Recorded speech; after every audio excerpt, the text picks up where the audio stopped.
pour qu'on puisse faire une petite revue du produit en interne, et ensuite nous regarderons comment la vision vue de l'utilisateur plutôt que du technicien.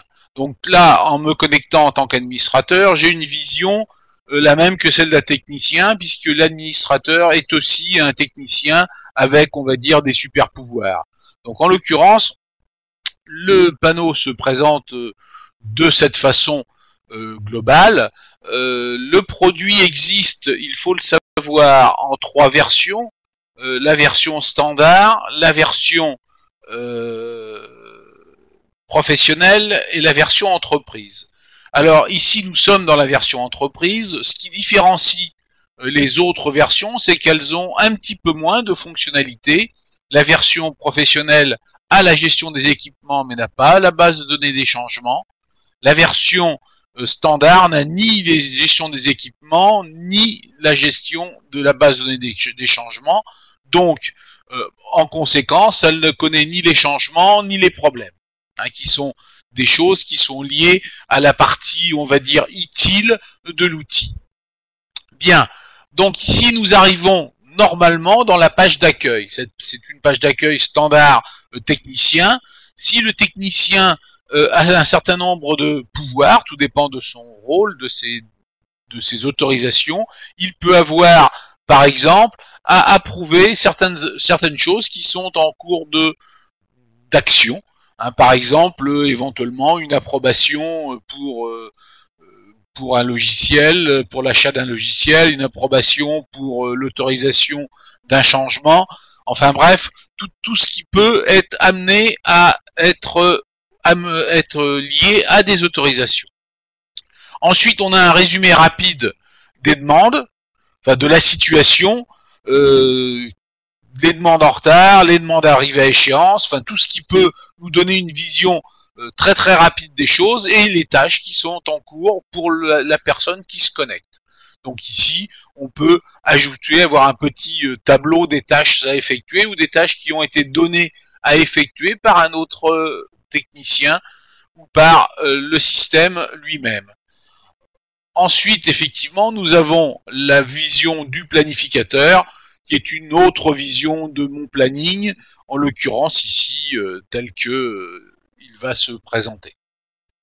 Donc ça c'est donc ici la vision éventuellement des techniciens qui sont connectés. Là, dans la démonstration, il n'y a que l'administrateur pour le monde connecté, donc en l'occurrence, il n'y a que lui. Le graphique des techniciens de secours, qui est un graphique qui permet d'affecter des techniciens pour remplacer des techniciens absents.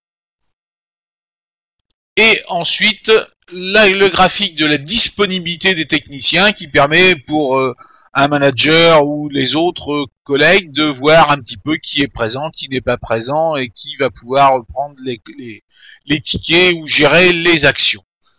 Ensuite, nous trouvons une fonction tableau de bord qui résume très rapidement, mais cette fois-ci sous forme graphique, à l'aide de widgets, qui résume l'ensemble de la situation, le nombre d'incidents ouverts, le nombre d'incidents ayant violé ou pas les SLA, les incidents par priorité ou par mode ou par niveau, là tout dépend après de ce que l'on préfère choisir comme affichage, les violations de SLA en cours, et puis des petits résumés, et ici le résumé des demandes qui sont tombées ce mois-ci ou éventuellement le mois dernier, par exemple. Hein.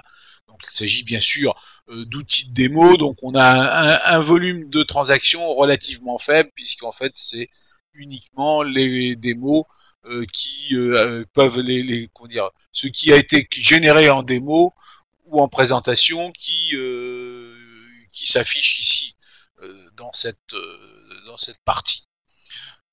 La même chose évidemment pour la gestion des problèmes et des changements, mais là j'ai pas de données, donc il n'y a pas d'affichage. Et puis ici une petite situation sur les équipements qui permet d'avoir un petit œil rapide sur les équipements et les contrats qui sont et les contrats liés bien sûr qui sont en cours, avec un petit point sur le type de station de travail et tout un tas de choses du même style. Bon, ces panneaux sont paramétrables, on peut, disons, agrémenter de diverses façons. Ensuite, bien sûr, on arrive dans le cœur du produit, hein, la gestion des demandes, donc tous les tickets qui sont en cours, avec un certain nombre d'informations sur ces tickets. Le premier ticket, qui est un ticket ouvert, qui vient d'être créé tout juste, avec effectivement ici une priorité qui est présente aussi bien sous la forme qui est présentée sous la forme, on va dire, graphique, sous la forme, disons, colorée, pour indiquer le niveau de priorité, et en même temps sur sa qualification textuelle. Et puis, ensuite, on peut trouver un certain nombre d'autres informations qui sont, par exemple, la situation ticket ouvert avec un SLA non respecté, et puis ici, un ticket qui a été ouvert, mais en fait, à la fois le délai attribué à la première réponse n'a pas été respecté, et le SLA n'a pas été respecté non plus. Bon, en fait, c'est un petit peu normal, il s'agit, comme je disais tout à l'heure, de tickets ouverts pour la démo, ou pour des présentations, donc en l'occurrence, on oublie quelquefois de les fermer ou de les respecter, et tout dépend du temps qui s'écoule entre deux présentations. Bien, donc ça c'est le panneau général. Si on veut aller dans un... Ici, il y a une zone très importante. On voit ici un certain nombre d'indicateurs qui nous permettent, ici des remarques. Si le panneau est jaune, c'est qu'il y a déjà des remarques, et ma foi, on peut en ajouter directement. Ici, ça veut dire qu'on a reçu...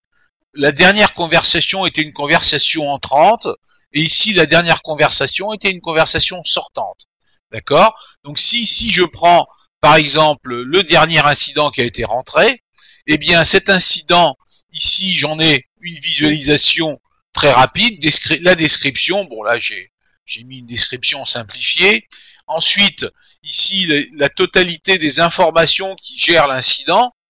Et puis, éventuellement, si je fais une réponse à l'incident, je vais utiliser un petit panneau de réponse qui va me permettre de répondre, de faire... Par exemple, une réponse très très courte qui est en cours, envoyée. C'est parti. Donc, ici, si je retourne dans les demandes, je vais voir qu'effectivement, le dernier message est un message sortant. Donc, c'est ici, c'est donc moi qui ai parlé le dernier. C'est donc important quand on voit passer des messages entrants, ça permet d'un petit peu de voir qu'il faut plutôt répondre que plutôt d'être en attente. En fait, si on regarde un petit peu aussi, vous voyez que les tickets, certains sont en gras, c'est les tickets qui demandent une action. Donc les tickets en gras demandent une action, et cette action, ma foi ici, ça peut être tout simplement, par exemple, de me l'attribuer à moi, puisqu'il faut bien quelqu'un qui gère le ticket. Donc ici, je me l'attribue. L'attribution peut aussi être automatique. On verra qu'il y a tout un tas de systèmes pour gérer l'attribution. Et donc, le fait d'attribuer ce ticket a eu une action qui a été prise en compte, et le ticket repasse en mode normal, il n'est plus en mode gras. Donc voilà un petit peu la partie gestion de tickets. On pourra y revenir un petit peu plus tard. Si, quand même, un point très important. Dans ce ticket, il y a plusieurs labels, dont une importante est l'historique, qui permet de savoir tout ce qui s'est passé sur le ticket. Donc la totalité des opérations qui ont eu lieu sur le ticket. Ensuite, ici, un point qui est en général obligatoire au moment de la résolution, qui est rajouter la solution qu'on apporte au demandeur. On lui apporte une solution, donc on la décrit ici, ou alors on va la chercher dans des solutions déjà connues, mais c'est une c'est souvent le cas, mais là en l'occurrence, par exemple, on va chercher si on a des solutions dans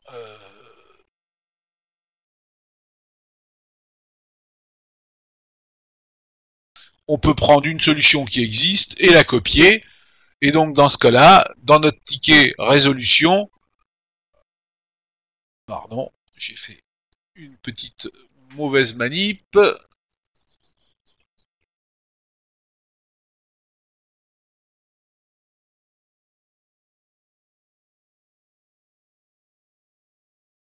Bon, j'ai fait une manip désagréable. Donc ensuite, le journal de travail, qui est en fait la liste des tâches qu'on a pu attribuer à différentes personnes. Par exemple, suite à un incident, il faut aller changer un routeur ou vérifier un certain nombre de câblages. On peut ici donner des choses. Donc voilà, pour la partie ticket lui-même. Ensuite, le ticket peut être transformé, effectivement, ce ticket peut être transformé en problème, et le problème lui-même peut être transformé, éventuellement, géré par un changement. Donc, on regardera un petit peu plus tard comment tout ça se produit. Ici, c'est toute la gestion des solutions qu'on a vu tout à l'heure. Donc, on a un certain nombre de solutions qui sont pré-formatées et que l'on va pouvoir utiliser, ou éventuellement vont pouvoir être dans une fac de façon à ce que les utilisateurs puissent les consulter avant même de poser un ticket. Là, en l'occurrence, il s'agit d'exemples faits par défaut et livrés en même temps que le logiciel à l'installation. En fait, une des premières choses à faire, il s'agit de les effacer, puisque en fait, il s'agit que d'exemples en anglais. Ça permet de tester d'emblée, juste après l'installation, qui est très très courte sur ce logiciel, de l'ordre d'une demi-heure, de tester ensuite un certain nombre de fonctions. D'ailleurs, ce logiciel, vous pouvez le télécharger, l'installer chez vous et le tester de façon complète pendant 30 jours. Il y a toutes les fonctionnalités, donc c'est pour ça qu'il est relativement richement, je vais dire, alimenté en données qui sont malheureusement en anglais, mais qui permettent de faire des tests divers et variés sur le produit. Ce qui existe aussi d'ailleurs au passage, puisque j'ai dit que c'était en anglais, c'est que le logiciel existe aujourd'hui en 23 langues qui sont toutes listées ici. Donc ici, on est sur la langue du navigateur par défaut, ce qui est un des choix possibles. Donc en fonction de ce que sera défini comme défaut dans le navigateur de l'utilisateur, bien sûr, nous nous retrouverons dans le langage de l'utilisateur, dans la mesure où ce langage existe, ou le langage qui est en langage subsidiaire dans le navigateur. Et puis, éventuellement, pour les personnes qui voudraient utiliser un langage particulier pour des raisons, on va dire, techniques ou personnelles, on va se retrouver, voilà, le logiciel passe en anglais. Donc, vous voyez ici, toute la partie comment dire, interface passe en anglais. Donc, en fait, ici, si je reviens sur Browser Default, je vais me retrouver dans le langage français. Donc, en fait, en standard, les 23 langues sont fournies. Voilà. Donc, en ce qui concerne également, disais-je, l'installation, puisqu'on était venu sur ce sujet, le logiciel existe pour Linux et pour Windows. Donc, les deux solutions sont utilisables. Ensuite, nous passons rapidement sur la partie équipement. Le logiciel est capable de scanner les équipements du réseau et de vérifier et de donner une liste de tout ce qui se trouve dans votre environnement. Ici, voilà le mien. Évidemment, c'est un enregistrement, c'est un environnement de petite taille, mais en fait, l'ensemble des PC qui sont connectés autour de moi est présent ici, et on peut voir effectivement l'ensemble de ces PC. Ici, par exemple, le PC sur lequel nous sommes actuellement, il est dans ces caractéristiques-là, hein, et en fait, nous pouvons visualiser les caractéristiques du matériel, le type de processeur, les barrettes mémoire installées, tout ça a été récupéré, alors soit par scan à travers les paramètres, enfin disons les possibilités qu'offre une machine Windows, puisque là c'est une machine Windows, du moins le PC, je parle, le service desk est installé sur le service desk de démo que nous utilisons en ce moment est installé sur une machine Linux qui est un Ubuntu 12.04 d'ailleurs, et puis nous visualisons sur une machine Windows qui est en Windows 7. Donc comme le produit est un produit purement web, il n'y a aucun besoin d'aucun agent, d'aucune interface particulier sur la machine sur laquelle on l'utilise. C'est un logiciel qui est écrit en Java et qui fonctionne avec un serveur Tomcat. Donc tout ça se déroule sur ma machine Linux qui est à côté de moi et je vous le présente sur une machine qui est en Windows 7. Donc ici, vous voyez, il a pu récupérer la totalité des informations concernant la machine Windows sur laquelle je vous présente le logiciel, et puis avec effectivement tout ce qu'on peut imaginer comme information.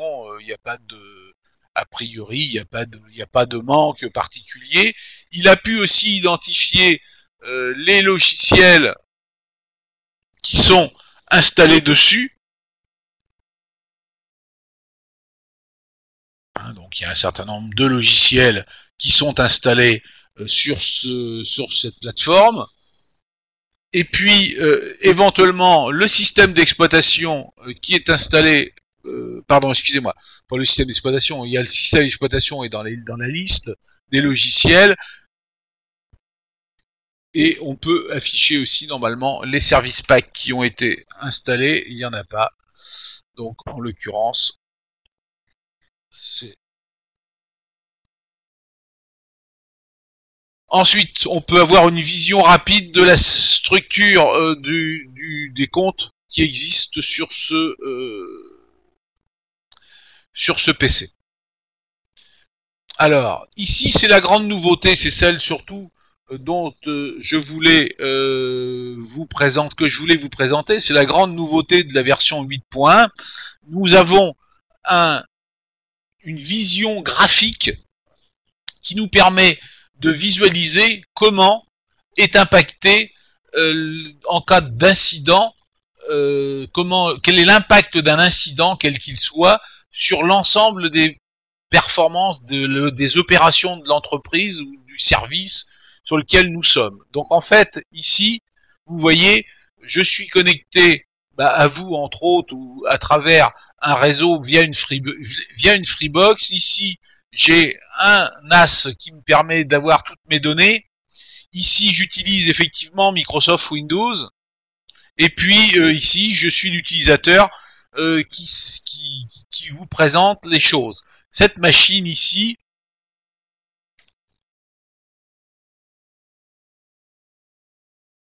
elle supporte la totalité. Donc, en fait, si vous voulez, c'est cette nouveauté qui nous permet de visualiser un petit peu différemment au niveau de la base de données des changements, qui va nous permettre de visualiser ce qui se passe. Donc ces connexions peuvent soit se faire naturellement par détection, là, par exemple le fait que Microsoft Windows soit installé ici, ça c'est la découverte du réseau et des composants du réseau qui va nous permettre de le faire. Ici, si je double-clique, je vais voir un petit peu plus loin que effectivement sur cette boîte ici, j'ai bien ici une imprimante qui est connectée à ce NAS qui est utilisé effectivement. Ce NAS échange lui-même des données. Ça va me permettre de visualiser très rapidement l'incident qu'il y a, par exemple, si je touche au NAS ici et qu'il est en panne, je vais tout de suite voir quels sont les impacts qui vont se dérouler derrière. Je vais plus avoir d'imprimante, je vais plus pouvoir échanger les données vis-à-vis de deux autres PC qui sont là, qui vont pêcher leurs données dessus, et éventuellement je vais avoir des problèmes pour les administrateurs qui l'utilisent, et pour Service Desk lui plus qui lui aussi utilise des données qui se trouvent sur ce NAS. Hein, donc voilà un petit peu la façon dont on va visualiser les choses. Si je double-clique ici sur Guy Seguino, eh bien ma foi, je vais m'apercevoir que ce monsieur, il utilise un certain nombre d'autres éléments. Hein. Entre autres, il utilise une autre machine qui se trouve ici. Il est membre du groupe informatique, ainsi de suite et ainsi de suite. Hein. Donc en fait, et le groupe informatique, si on veut, ça nous permet de savoir de qui il est composé. Là, je crois que j'ai mis personne dedans. Ce Guinobig ici, c'est pareil. On va savoir que lui aussi, il supporte un Service Desk Plus qui me sert comme testbed pour tester certaines solutions qui viennent de chez nos clients. Donc voilà un petit peu cette grande nouveauté qui nous permet d'avoir une visualisation beaucoup plus complète, on va dire,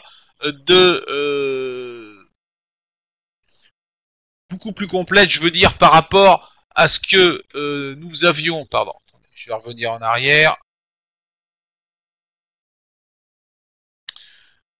Par rapport à la solution que nous avions précédemment, qui était simplement la vue en liste, qui, elle, bien sûr, apporte bien les informations que l'on souhaite avoir, mais qui est moins parlante sur le plan de la compréhension rapide d'une situation. Donc également, la base de données changement, on vient de la voir, qui permet d'accéder de différentes façons c'est les ensembles des éléments qui se trouvent dans notre environnement. Hein. Donc en fait, on peut gérer tout ça manuellement. Hein. Donc les outils informatiques, ici le support informatique, ici les techniciens ou le support. Hein. On peut, à la façon dont je le voyais tout à l'heure, on peut descendre tout ça.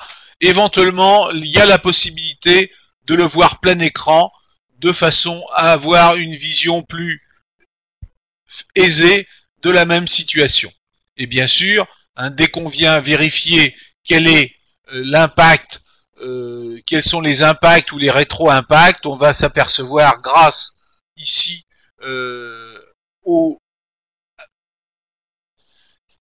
qui est-ce qui est impacté au plus par les différents éléments. Ces choses-là sont paramétrables. On peut créer des nouveaux types de dépendances existantes, enfin, que celles qui sont livrées avec le produit. La plupart des dépendances qui sont, enfin, des interactions et qui sont déjà définies, on peut éventuellement les transformer pour en rajouter des nouvelles. On peut aussi rajouter de nouveaux CI, donc de nouveaux, on va dire, de nouvelles entités hein, dans le système. Ici, on a une gestion des achats, qui est une gestion très très simple, destinée à gérer les achats principalement de matériel informatique. Hein, donc en fait, attendez. Oui, je viens de voir, excusez-moi, je n'avais pas vu, je viens de voir une question.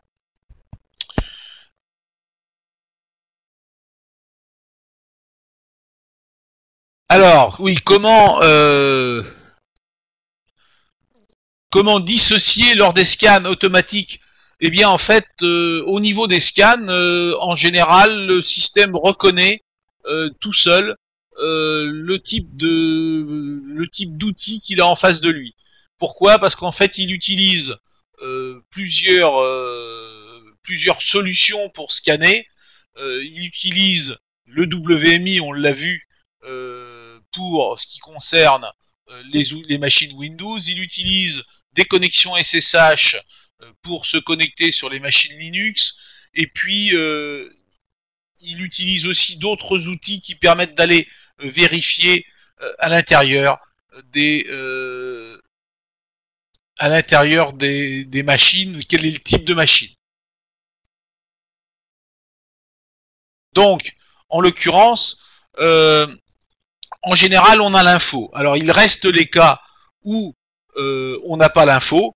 Dans ce cas-là, on a des machines non identifiées qu'on vient identifier à la main. Mais dans la plupart des cas, par exemple, c'est le cas ici dans ma liste.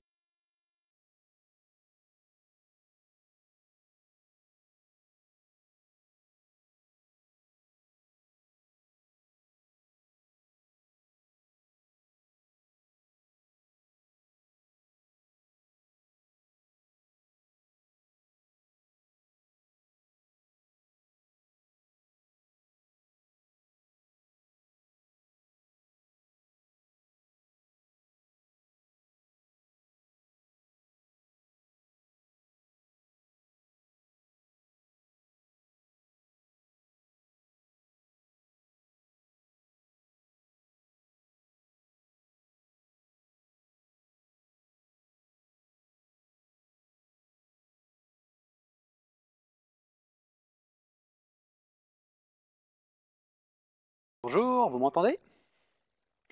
Je crois que Guy a une petite déconnexion durant le webinaire. Donc on va attendre qu'il revienne.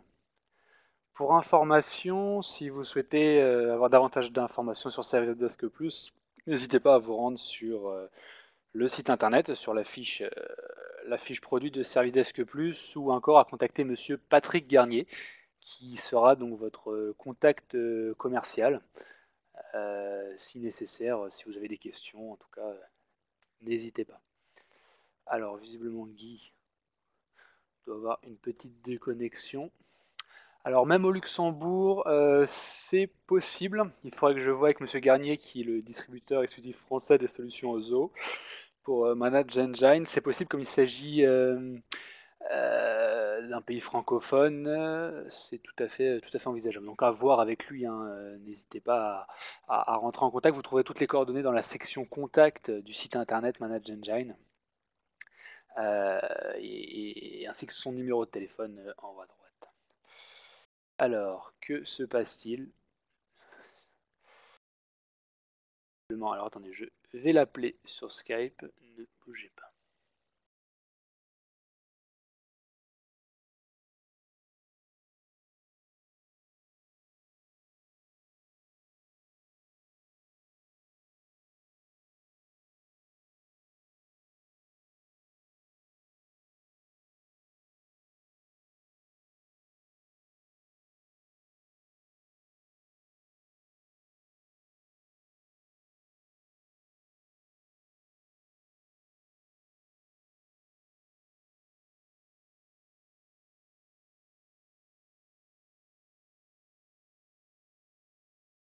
Alors, visiblement, il va revenir. Donc, en attendant, je vais vous montrer le site internet. Je crois que vous êtes tous inscrits, il me semble, sur le site. Si ce n'est pas le cas, vous pouvez bien évidemment vous inscrire. Je vais vous montrer. Je vais partager mon écran. Hop.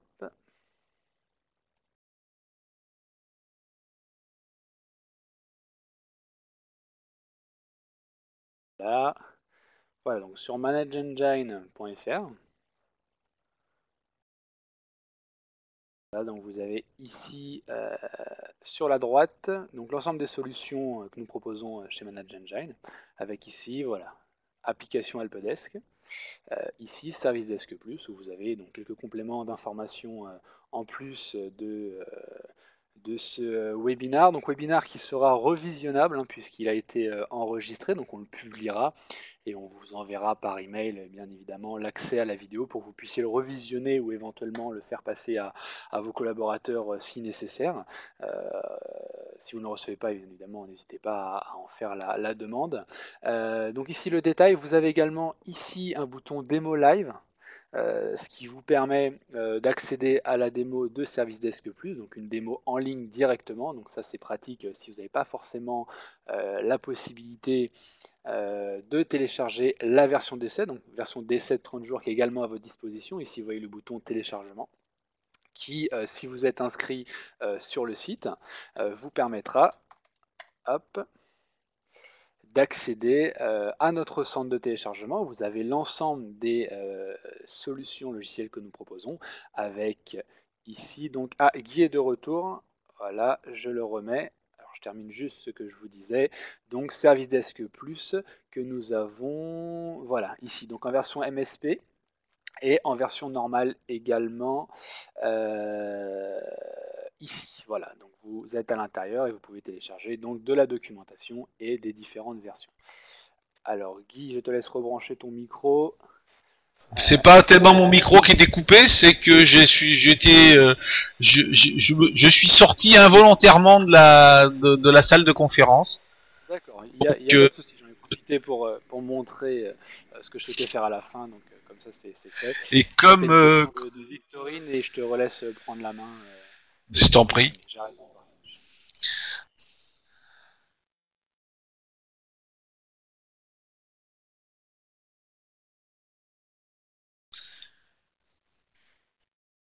Donc, j'espère que vous m'entendez à nouveau. En fait, je suis désolé, j'ai été coupé, comme je suis plein écran sur ce que je suis en train de vous présenter, j'ai pas vu la coupure de l'opération.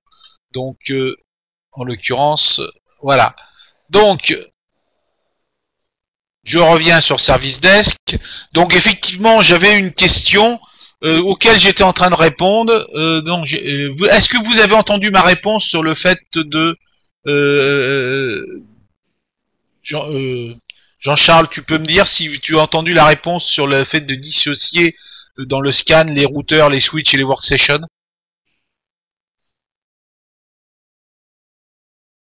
Bon. Donc, une autre question qui dit quelle est la différence entre service tag et numéro de service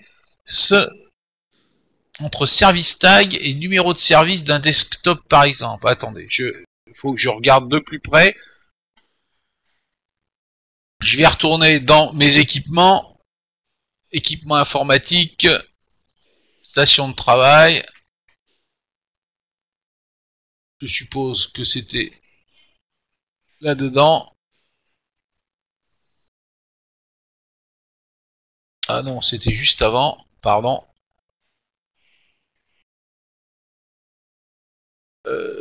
Étiquette de service, en fait, c'est un petit problème qu'on va se charger de régler très rapidement. C'est en fait l'étiquette de service, c'est le numéro de série, en fait, hein, qui est de la machine, qui est indiqué là. Hein, donc c'est un petit problème de traduction qui n'a pas été bien compris. Donc en fait, au moment de la traduction du logiciel en français, comment dire, cette zone n'a pas été correctement bien traduite. Hein, il s'agit bien du numéro de série de la machine. D'ailleurs, on doit la retrouver.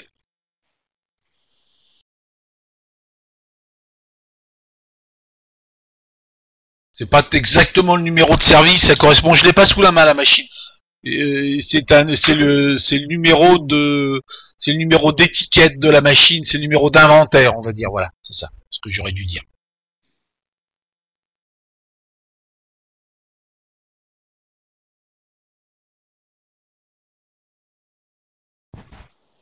Bien, on peut continuer un tout petit peu pour balayer un petit peu.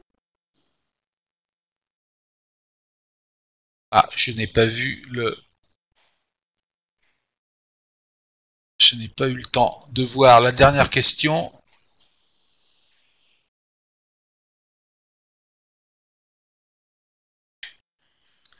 Ah, le numéro de série ne ressort pas à ce niveau-là. Je pense qu'on peut le faire dans la zone ici. C'est normal, il n'a pas été détecté.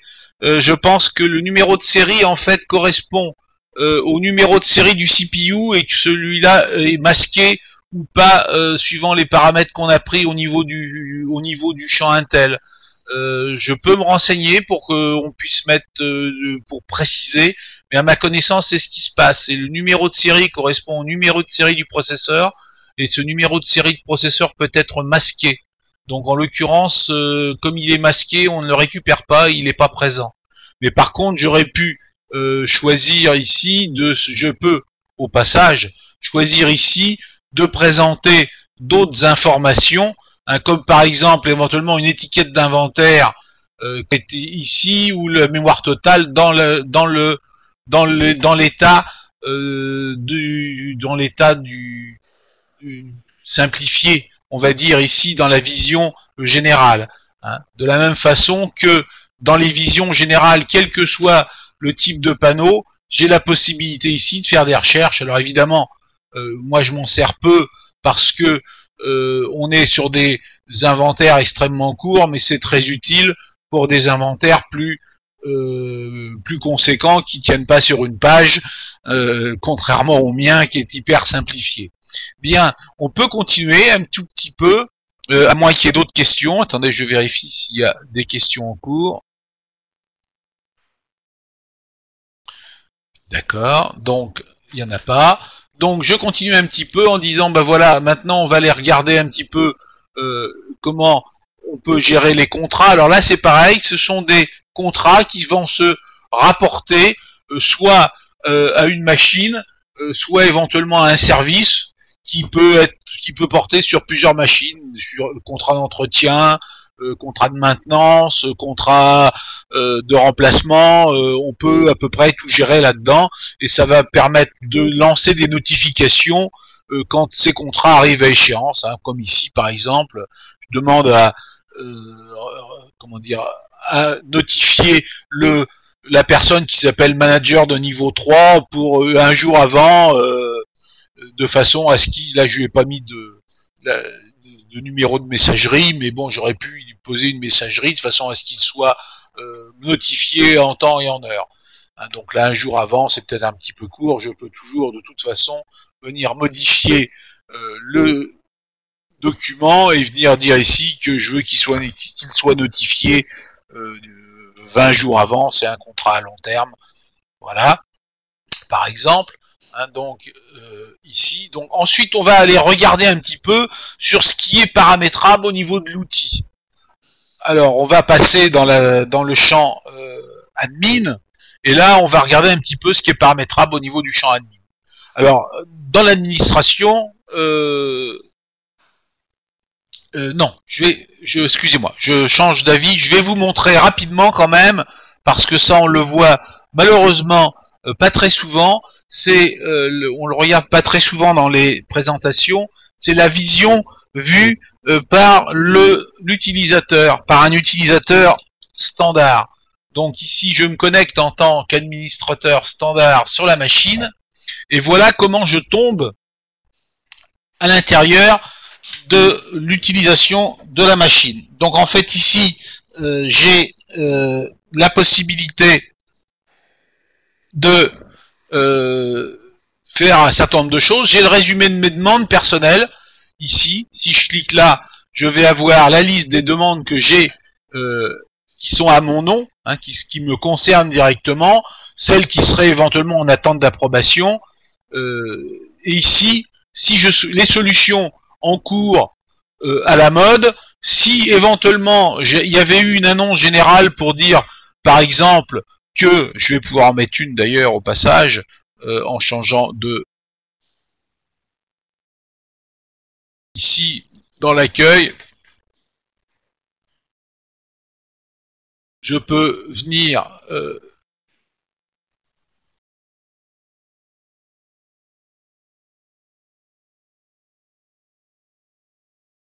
je vais faire un nouvel affichage, par exemple, panne partielle, dégradation par exemple, dégradation, performance, réseau,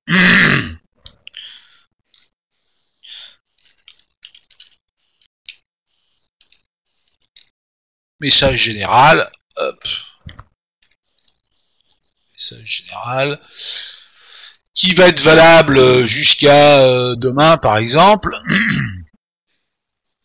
Je vais le montrer à tous les demandeurs, tous les profils de demandeurs. Voilà. Donc, j'ai un message général qui dit dégradation des performances réseau. Donc, si je retourne sur mon utilisateur ici, normalement,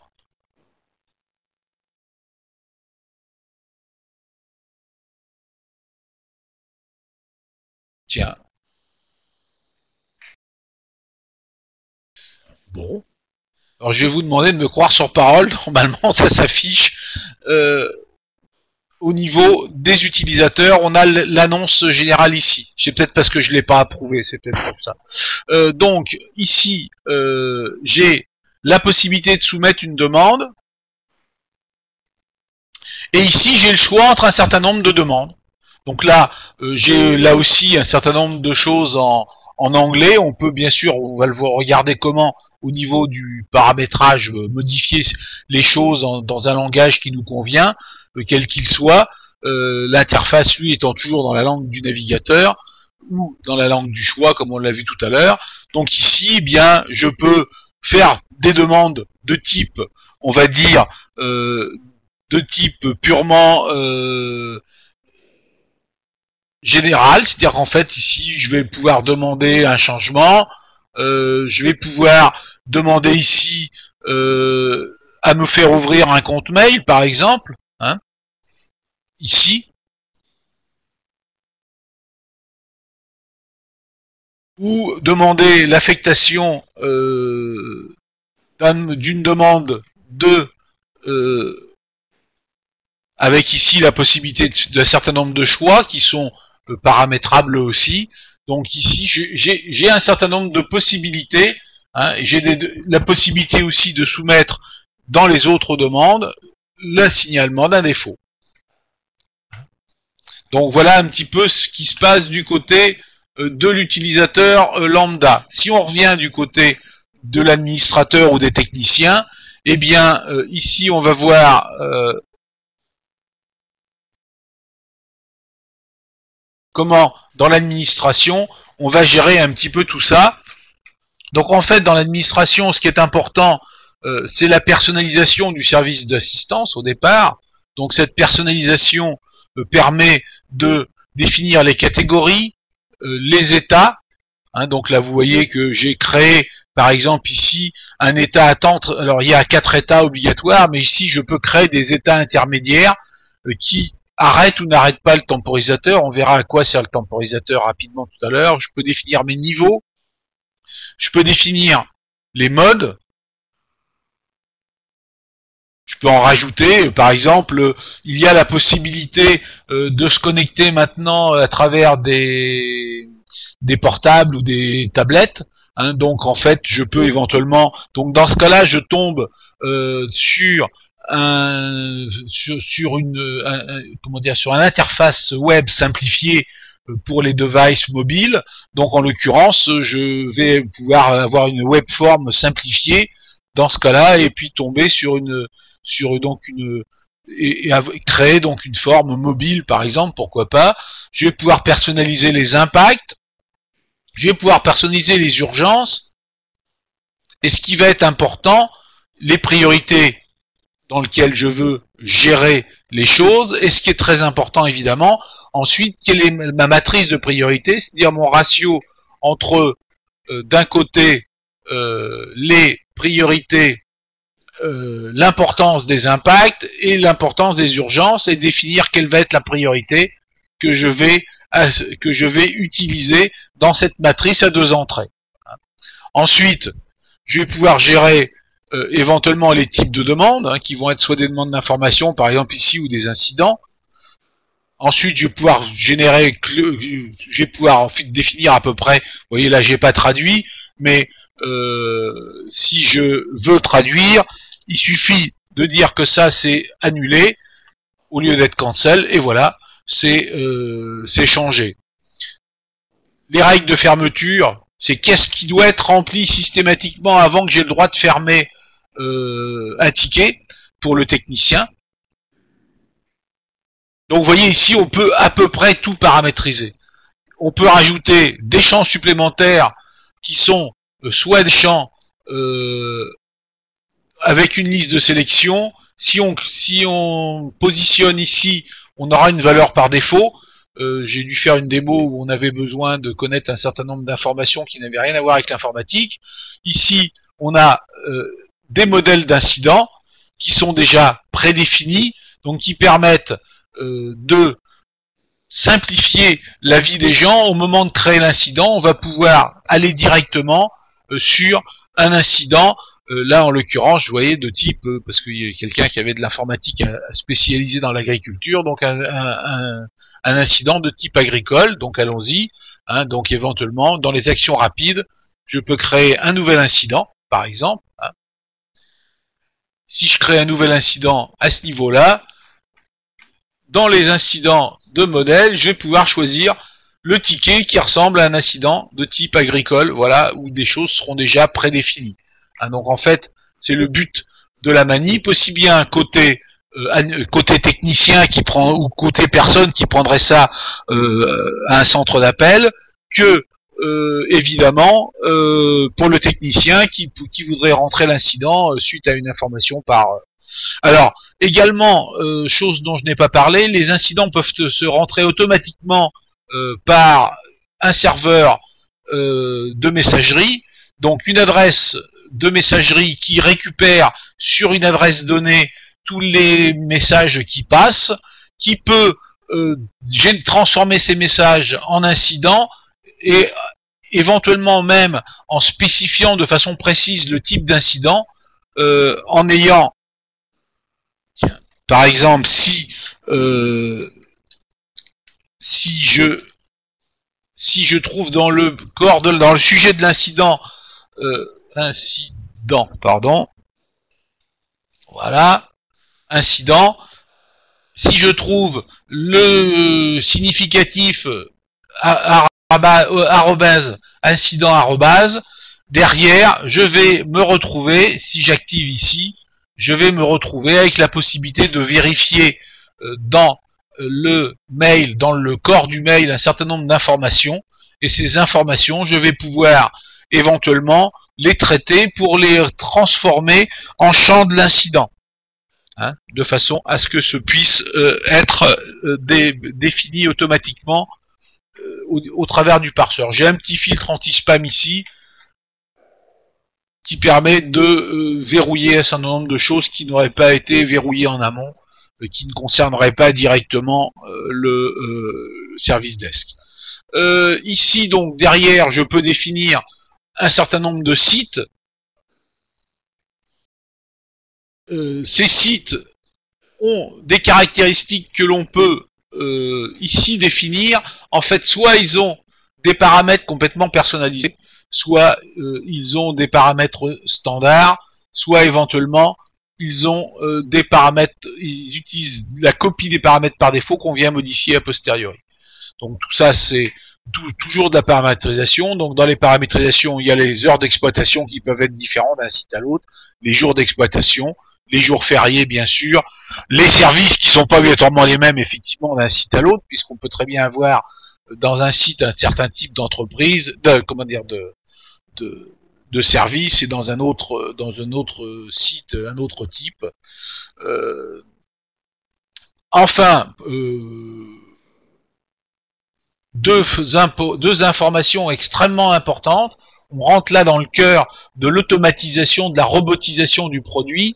Ici, j'ai les règles commerciales qui vont me permettre, à l'arrivée d'un incident, de faire un certain nombre de choses possibles, de contrôler cet incident et de lui donner des règles qu'on va appliquer à l'intérieur de l'entreprise. Donc ça ressemble à des tables décisionnelles qui sont ici.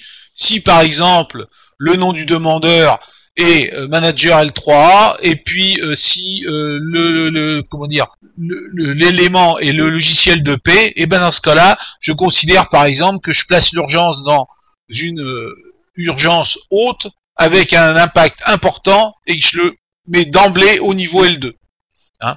Donc ça, bon, c'est un exemple de règle. Toutes ces règles vont permettre derrière d'appliquer des niveaux de service, des SLA différents, hein, puisque dans ce cas-là, je vais par exemple appliquer le SLA qui va être le SLA Vital Entreprise. Hein, si la priorité est haute et si j'ai d'emblée, hein, je vais décréter qu'il faut que je réponde dans 30 minutes au minimum sur le plan de la réponse et que je dois avoir résolu l'incident dans les 45 minutes qui suivent. Bon, ce sont toutes ces règles, bien sûr, s'enchaînent les unes les autres. Et on vient dérouler effectivement les règles dans l'ordre où elles sont. Donc les règles ici dans l'ordre et ici les contrats de service dans l'ordre. Alors les règles peuvent s'organiser, les contrats de service peuvent s'organiser aussi. Et ici, dans les contrats, j'ai la possibilité ici de faire en sorte que elle s'active quand l'incident est créé et modifié ou créé ou modifié. Donc on a un certain nombre de choix disponibles. Reste ensuite un point important, c'est la règle de notification. C'est dans quel cas je préviens les différentes personnes, soit le demandeur, soit les gens qui s'occupent du problème, soit pour les changements le comité d'approbation, par exemple, qui va donc être mis en cause pour approuver le changement. Et bien ma foi, comme conformément aux règles utiles, et bien ma foi, on va avoir la possibilité de notifier, de ne pas notifier, et de personnaliser ici, par exemple, de personnaliser les règles de personnaliser ici le contenu de ce qu'on va envoyer à la personne en le mettant dans le langage que l'on veut et ici en utilisant la totalité des variables du produit qui sont disponibles. On n'a pas les mêmes variables évidemment disponibles pour l'objet que pour le texte du message. On peut ici en plus rajouter des images, du texte, faire de la mise en forme, des liens web, et éventuellement on peut passer le tout en mode HTML de façon à avoir des panneaux complètement personnalisés. Ici, une possibilité, c'est de planifier des tâches de maintenance préventive, dont des tickets qui vont s'ouvrir automatiquement à date et à heure prévue. Ensuite, on a la gestion d'utilisateurs, elle a rien d'exceptionnel. Si donc au niveau des utilisateurs, on peut définir les rôles, évidemment. Ensuite, on peut définir séparément, bien sûr, les demandeurs et les techniciens. On peut rajouter des gens supplémentaires on peut faire à peu près tout.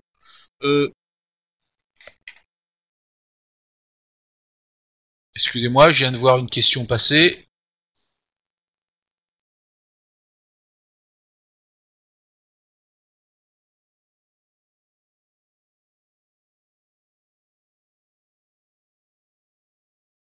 Vous avez un champ département dans jour férié, il est enlevé dans la nouvelle version.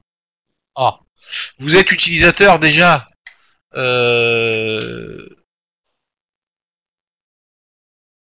Éventuellement, on va regarder rapidement, mais éventuellement, vous pouvez toujours m'envoyer un petit mail à support-portal@manageengine.fr. Donc vous allez tomber sur un service Desk Plus et je vous répondrai avec plaisir. On va regarder rapidement, mais sinon il n'y a pas de souci. Oui, hein, ça évitera de sortir un peu du sujet pendant la présentation. Je vous présenterai, je vous donnerai toutes les explications que vous voulez à ce moment-là. Hein. Merci Jean-Charles. D'accord. Donc, en l'occurrence, je continue un petit peu le balayage. Donc, il n'y a rien de particulièrement, comment dire, troublant dans cette gestion. Il y a la possibilité de rajouter autant de rôles que l'on veut, évidemment, pour comment dire, je vais quand même aller dans les rôles retournés pour dire ici, là, je peux créer des rôles et au niveau des rôles,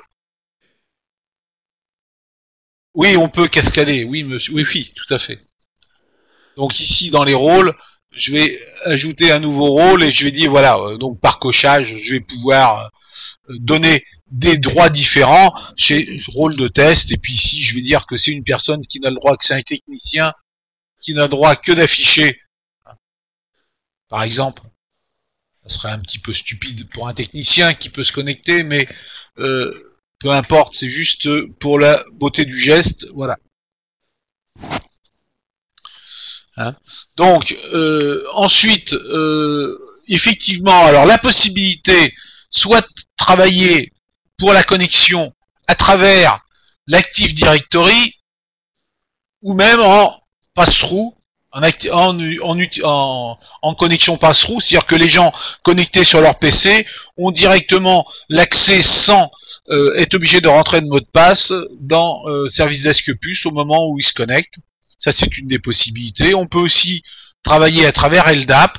Alors, au passage, dans Active Directory, on peut avoir plusieurs domaines et on peut être éventuellement en domaine on peut même être multiforêt dans la mesure où les où les deux forêts ont des droits, comment dire, les droits l'une sur l'autre, il n'y a pas de souci. LDAP donc, technicien robot qui permet d'automatiser un certain nombre de choses, et puis l'attribution automatique d'un technicien qui permet là aussi d'attribuer automatiquement les tickets en fonction d'un certain nombre de règles simples aux techniciens, de façon surtout, par exemple, à équilibrer les tâches, c'est-à-dire que chaque technicien ait à peu près le même nombre de tickets, ou au contraire faire comment dire, une attribution au hasard dans oui, une sorte de random méthode, puisqu'en fait on utilise une notion de round robin. Hein. Donc, dans la gestion des problèmes et des changements, on va avoir là aussi un certain nombre de possibilités. Les états du changement vont être effectivement paramétrables, et on va pouvoir définir les comités exécutifs qui vont pouvoir être utilisés à ce niveau-là.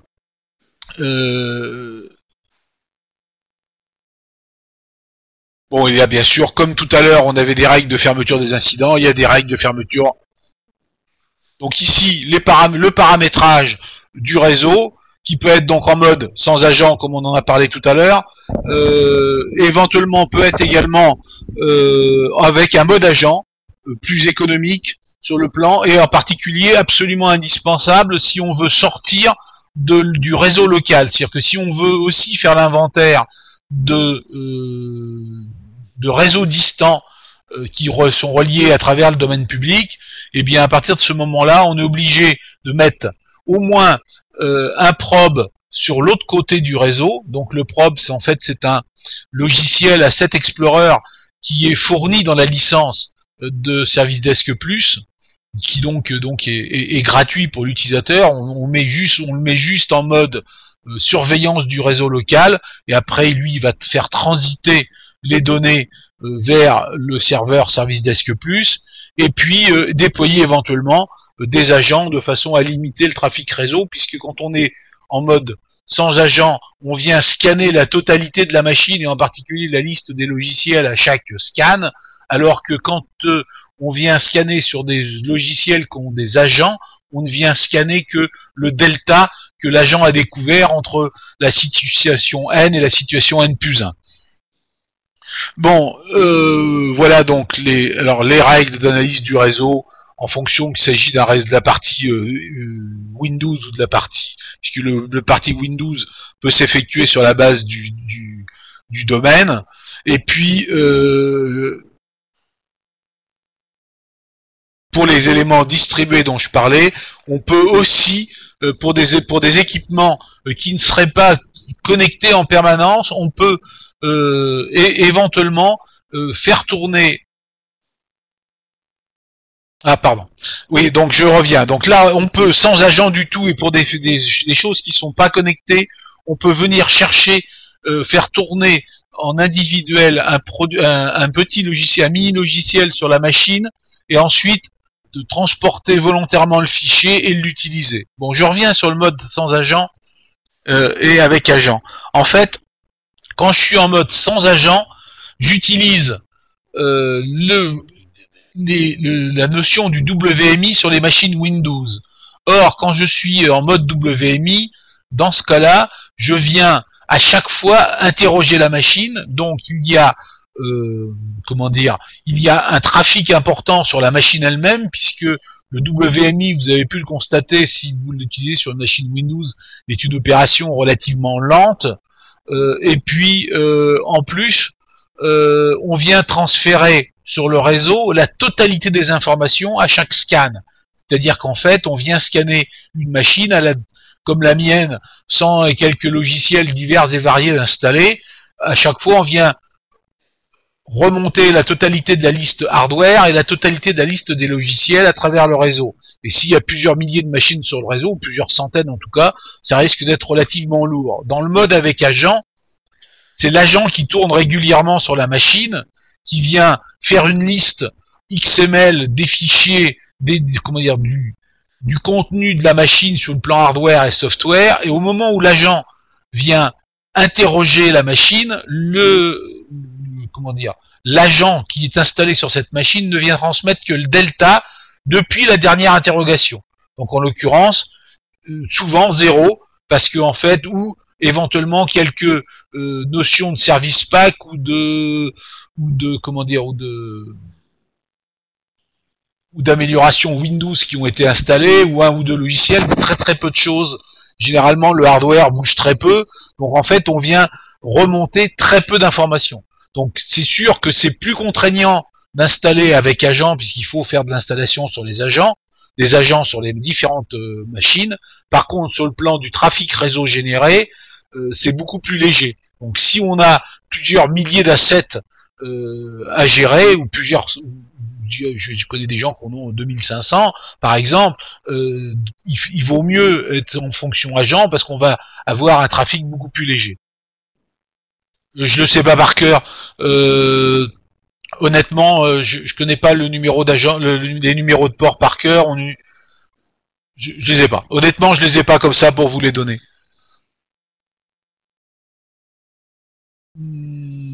C'est que du trafic sortant pour la machine, oui.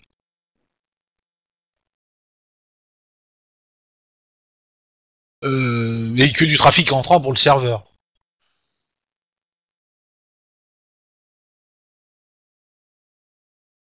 Donc il y a pas, normalement on a un petit logiciel, qui va permettre de on a un tout petit logiciel qui va permettre qui est disponible, qui a un petit VBS qui permet de setter automatiquement les ports disponibles et pas disponibles. Donc c'est fourni dans le tas, il y a tout ce qu'il faut.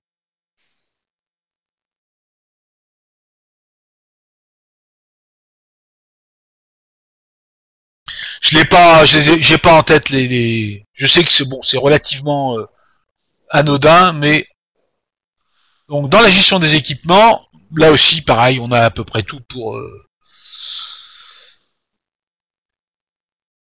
Alors, il y a aussi des enquêtes utilisateurs qui vont être des enquêtes automatiques qui vont se déclencher à la demande, toutes les X demandes fermées ou toutes les X demandes provenant d'un même demandeur, et qui vont permettre de faire un petit peu de statistiques sur la qualité, sur la satisfaction. Et puis on va finir, si j'ose dire, pour la partie présentation, puis je vais ouvrir principalement aux questions. Ensuite, on a la possibilité au niveau reporting. Alors, de base dans le logiciel, sont livrés un grand nombre de rapports préformatés, comme vous pouvez le voir ici. Donc ça, c'est pas les rapports, c'est les catégories de rapports. Donc des rapports sur les incidents, il y en a un certain nombre de fournis d'origine. Rapports sur les demandes de service, c'est pareil. Donc on a plusieurs, je crois que je peux dire plusieurs centaines de rapports prédéfinis qui sont, déjà proposés par le logiciel au moment où vous l'installez. Hein? Bon, une fois que ces rapports existent, s'ils vous conviennent pas, il y a plusieurs solutions. Soit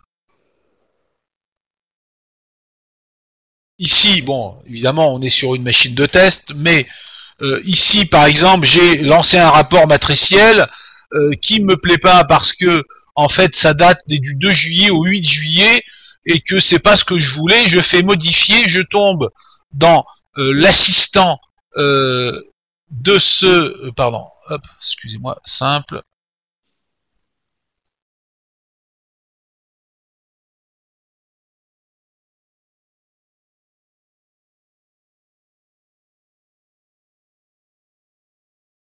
Dans les options de filtre, je vais dire qu'au lieu de la semaine, je vais vouloir ici avoir un filtre sur la réponse, mais non pas dans la semaine, mais cette année, par exemple, pourquoi pas. Hein. Et là, cette fois-ci, je règle... pardon.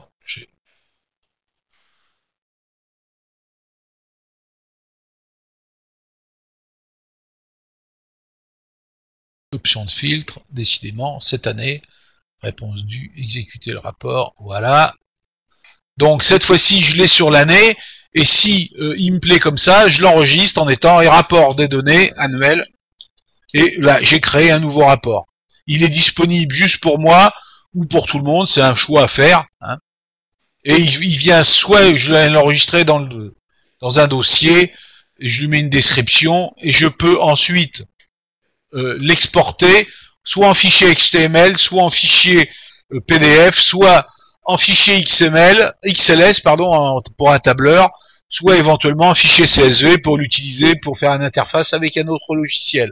Donc en l'occurrence, ça c'est une seconde possibilité. Toujours dans les rapports,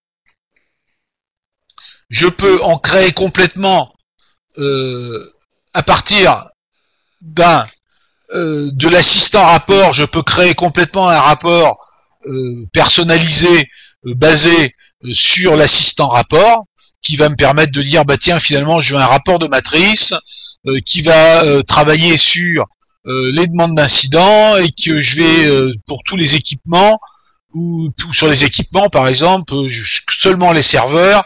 Donc, je vais définir un certain nombre de définitions et je vais pouvoir aller travailler pour peaufiner mon rapport ici dans l'assistant de création de rapport. Dernière solution,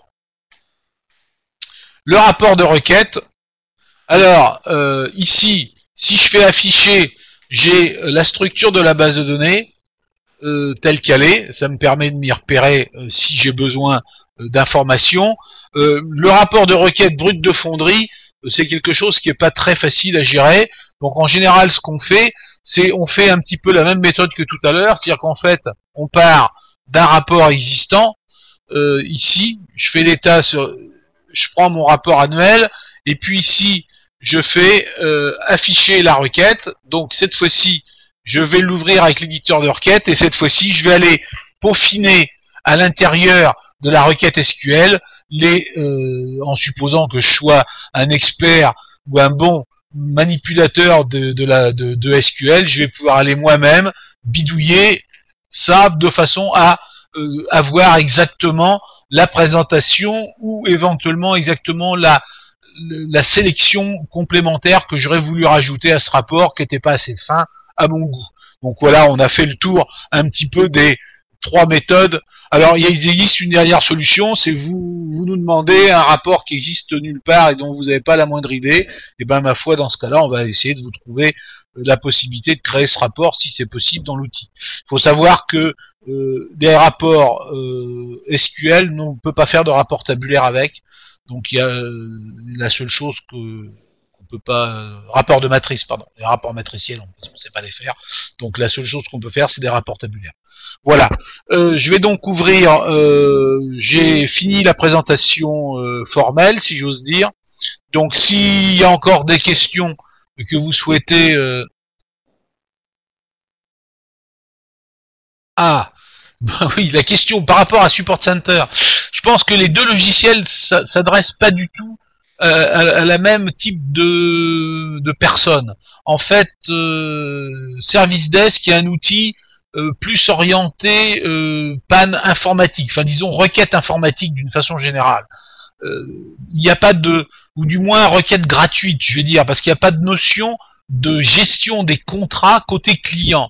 Alors contrairement à Service Desk, dans Support Center, il y a la possibilité que chaque client ait des contrats payants ou des contrats forfaitaires, payants à l'heure ou forfaitaires, qui vont permettre de comptabiliser le temps que ce client utilise de notre support et qui va permettre de le facturer en conséquence, ou éventuellement de lui dire, eh bien vous aviez signé pour 100 heures de contrat et en l'occurrence vous êtes proche de l'échéance, donc soit vous renouvelez, soit la prochaine fois vous risquez d'être à court de solutions contractuelles.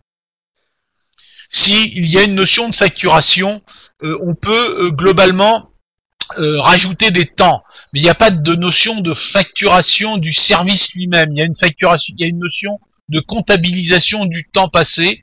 Au niveau de l'incident, je peux vous montrer ça.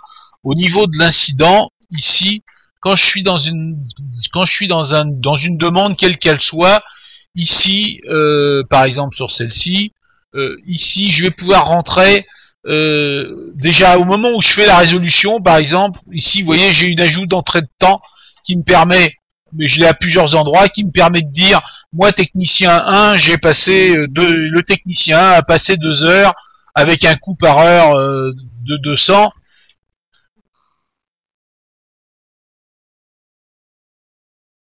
Non, je peux pas changer le coût par heure ici. Il aurait fallu que je le positionne à l'avance. Et celui qui vient du technicien, ça c'est dans les paramètres du technicien.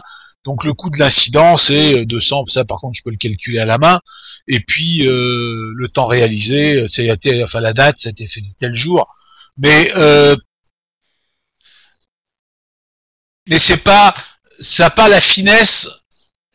Ça n'a pas la finesse de ce qu'on fait dans Support Center.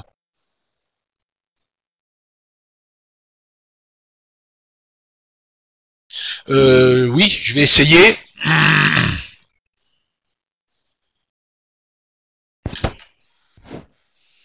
Alors, rapport. Alors, hop, on va refermer un peu. J'avais tout ouvert. Rapport.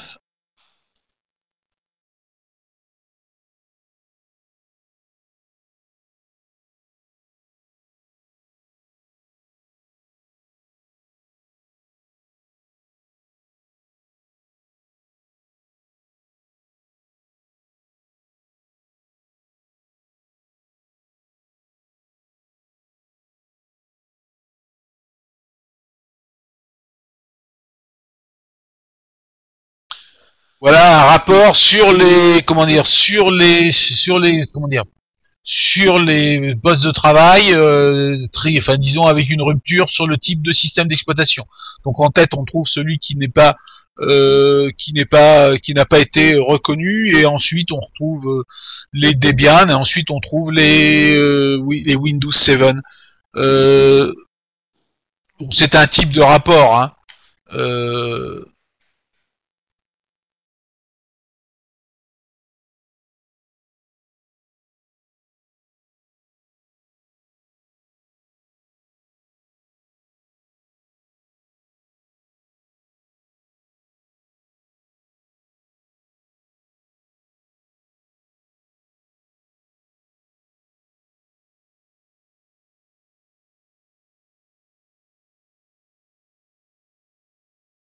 Avec moi, ah bah non, c'est sûr qu'il n'y en a pas.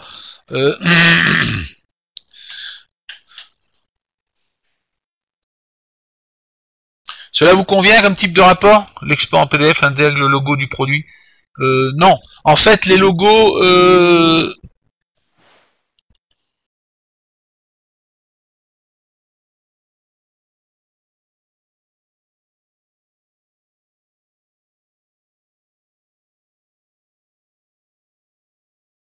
oui, excusez-moi. J'étais sur je répondais au logo, puis je reviendrai sur l'histoire de... oui, je peux vous le faire aussi. Oui, donc en ce qui concerne le logo est paramétrable. C'est-à-dire qu'en fait, vous avez la possibilité de mettre les logos à plusieurs endroits, de mettre les logos que vous souhaitez voir apparaître. Donc ça fait partie de l'administration. Dans les paramètres du port aussi bien dans le, aussi bien au niveau du paramètre du serveur, etc. On peut... alors attendez, il faut que je retrouve l'endroit où ça se trouve. Alors, attendez un petit instant. Donc, le portail de libre service, on peut le paramétrer aussi. Ici, on peut... ah oui, ça y est. Je me souviens. Hop, ça y est. Donc là, on peut paramétrer un certain nombre de choses. Ensuite, au niveau admin, ici, je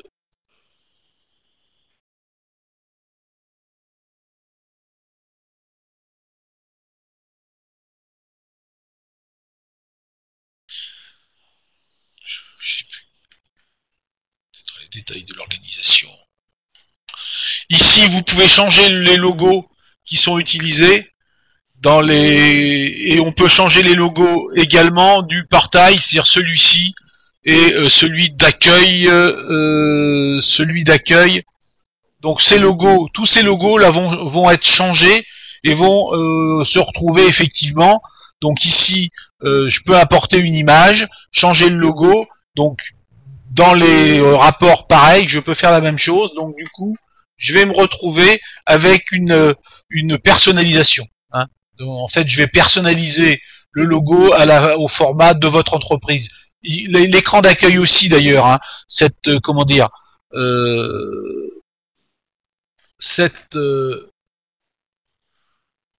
ce logo-là, ici, ce logo-là aussi est transformable. Bien, en ce qui concerne l'achat d'un équipement, oui, je peux vous simuler ça.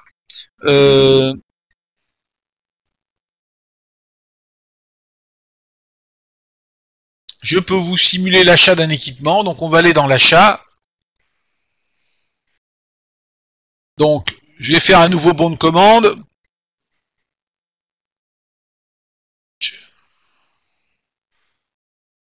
Peu importe. Hein. Pour le siège.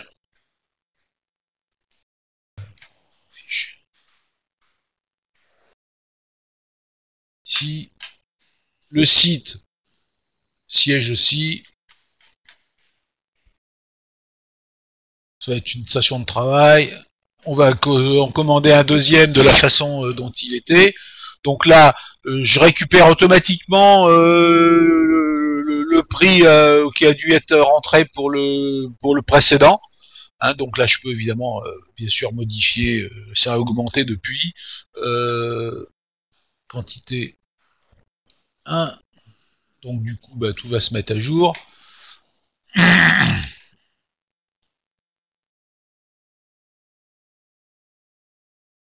Date de création, demande faite par administrateur, centre de coût, j'en ai pas créé, donc je suis un petit peu coincé.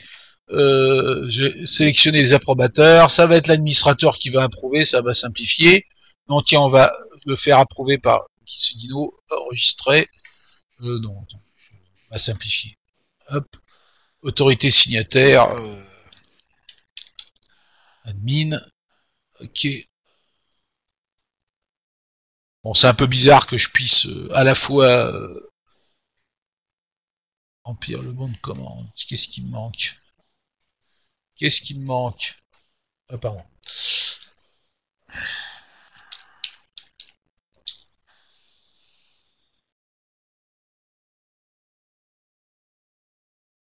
Voilà. Donc le bon de commande est enregistré. Et voilà, comment dire,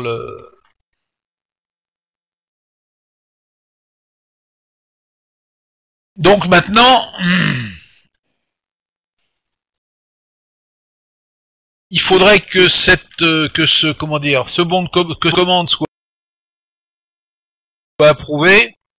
Donc normalement,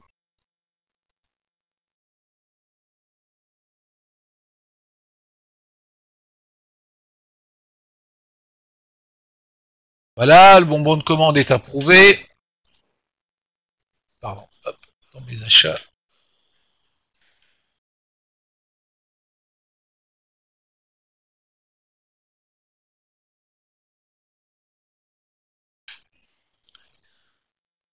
Pardon, je l'avais pas soumis pour approbation, j'en ai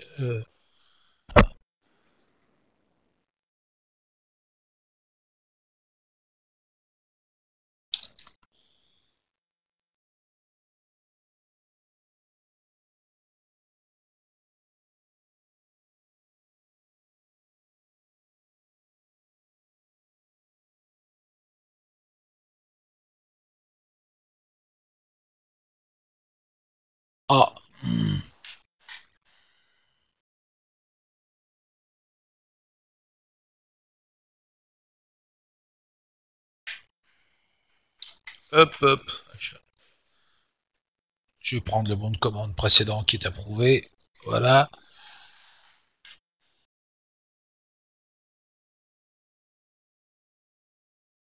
Donc je le passe en statut commandé. J'ai un problème de...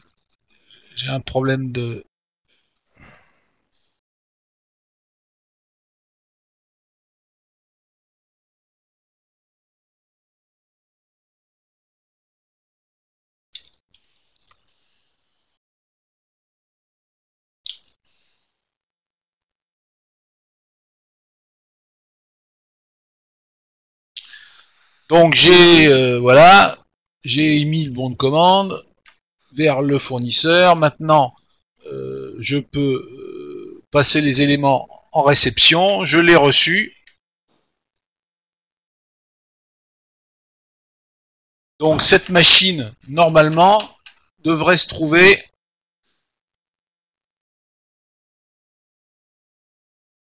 ici en stock, dans les équipements.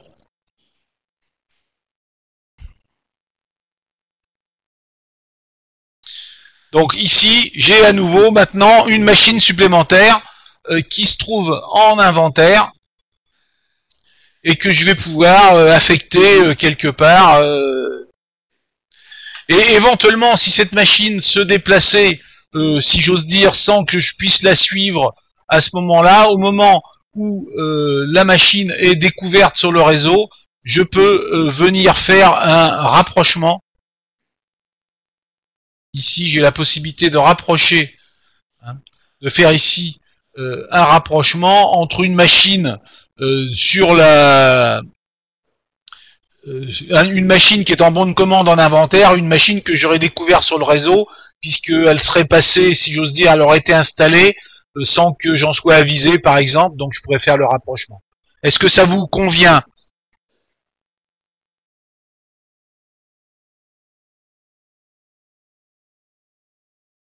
En fait, si le propriétaire est aussi le demandeur, c'est parce qu'en fait j'ai simplifié le circuit pour pouvoir tout approuver moi-même sans être obligé de repasser par le de changer de logon pour pouvoir approuver un bon, parce que normalement c'est effectivement pas le cas. Pour pouvoir faire le circuit rapidement. Il y a d'autres questions?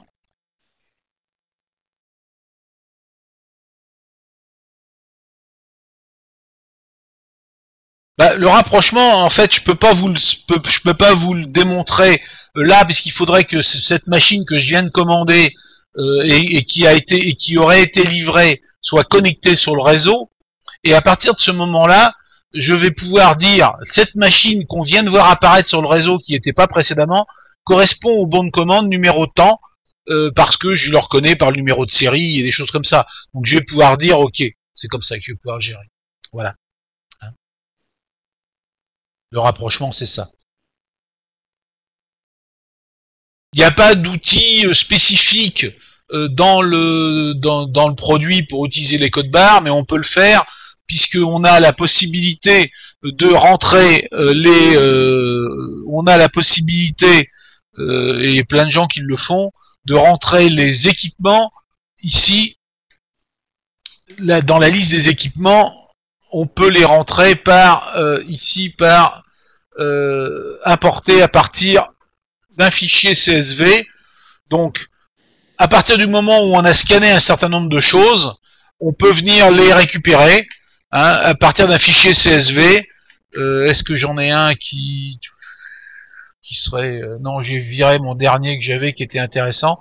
Je suis désolé, j'en ai pas sous la main qui soit bien correctement fait, mais j'aurais pu effectivement, je pourrais faire un fichier CSV, donc j'aurais pu le faire avec un scanner, rentrer dans un Excel, et puis j'aurais pu gérer tout ça. Donc j'aurais pu rentrer à travers le scan par un scanner de code barre et le rentrer dans un fichier CSV et ensuite utiliser le fichier CSV pour rentrer les équipements dans la machine, enfin dans l'inventaire. Ça vous convient? D'autres questions?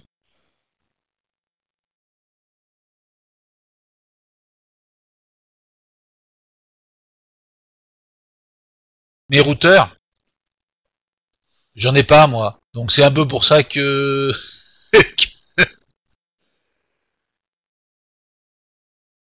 oui, tout à fait, on peut. À partir du moment où... à partir du moment où on peut retrouver, à partir du moment où c'est un outil scannable, par exemple, si les comment dire, si ce sont comment dire, si ce sont des devices qui répondent, comme les Cisco par exemple, euh, ouais, c'est pas tout à fait normal, ça dépend un petit peu. S'ils répondent qu'au ping, tout dépend un peu à quoi ils répondent. Hein, donc s'ils sont capables de répondre qu'au ping, ils vont être classés en poste de travail. Ça c'est en station de travail, ça c'est clair. Par contre, s'ils sont un peu plus intelligents et qui répondent un petit peu plus loin, ils vont être classés, mais pour les switches en particulier, c'est rare, à part les Cisco, c'est rare qu'ils répondent beaucoup plus loin. C'est vrai que c'est un petit peu bon, ça dépend beaucoup du logiciel. Ben normalement, on aurait dû récupérer un petit peu plus que on aurait dû récupérer un petit peu plus. Bah dans ce cas, il faut les traiter, soit les traiter à la main, soit les traiter par fichier CSV, soit éventuellement non, je vois pas vraiment d'autres solutions.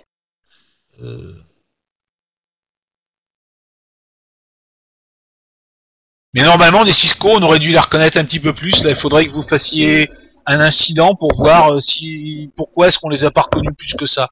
Hein. Vous êtes en dernière version, là, en 8.1.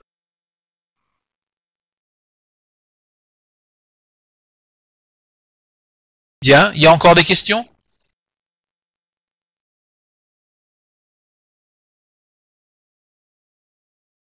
Je vous écoute. Ou je vous lis plutôt.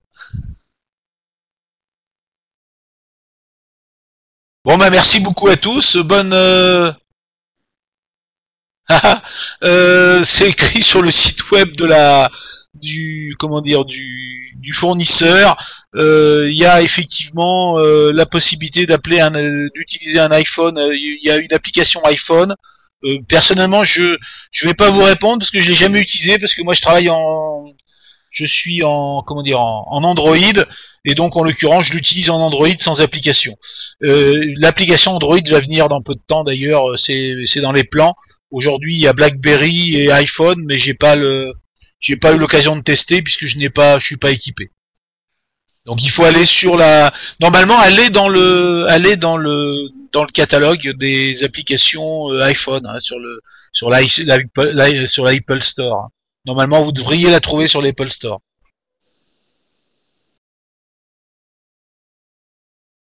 Bah la CMDB c'est la base de données d'échangement, hein, c'est ça la CMDB. J'ai pas utilisé le terme. Merci d'avoir participé au webinaire. Non, c'était bon, hein, je veux dire. Non, je suis là. Oui, je pense qu'il faut clore maintenant, oui, effectivement, mais. Ok, d'accord. Bah, de toute façon, oui. Si vous avez des questions, support, n'hésitez pas. Je vous ai fait suivre l'adresse support-portal@manageengine.fr. Je vais vous la remettre, portal@manageengine.fr. Si vous avez besoin d'informations complémentaires, n'hésitez pas à vous rendre sur le site internet, hein, puisqu'on a la fiche du produit. Je vous ai fait la présentation tout à l'heure quand Guy a eu une petite déconnexion. Et n'hésitez pas à contacter monsieur Patrick Garnier si vous avez des questions commerciales à ce sujet. Vous recevrez tous un email, comme je vous le disais tout à l'heure, avec la vidéo qui sera revisionnable. Donc s'il y a des choses qui vous ont échappé, de toute façon, vous pourrez revisionner. C'est normal, monsieur Ibrahim. Probablement que dans les prochaines semaines, on posera d'autres webinaires. Non, je voyais un merci, je disais c'est normal, hein, c'est fait partie. oui. C'est prévu, c'est fait pour ça. Et voilà, donc on vous envoie tout ça. Merci de votre participation. Bonne journée à tous. Au revoir. Allez, à bientôt. Au revoir.